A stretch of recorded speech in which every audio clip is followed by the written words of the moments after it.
जननी जन्मभूमिश्च स्वर्गादपि गरीयसी। ఇది శ్రీరామచంద్రుడు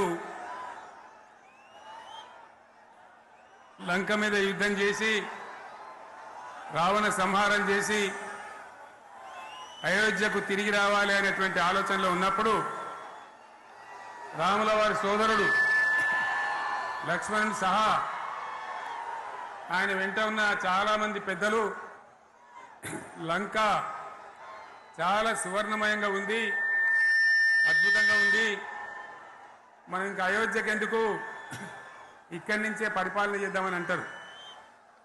దానికి శ్రీరామచంద్రుల వారు ఒప్పుకోలేదు. ఆయన చెప్పిన మాట ఏంటంటే, కన్న తల్లిని జన్మభూమిని మించినటువంటి స్వర్గం ఏది కూడా ఉండదు, కాబట్టి మనం అయోధ్యకే తరలిపోవాలని చెప్పి మళ్ళీ అందరిని తీసుకొని అయోధ్యకు రావడం జరిగింది.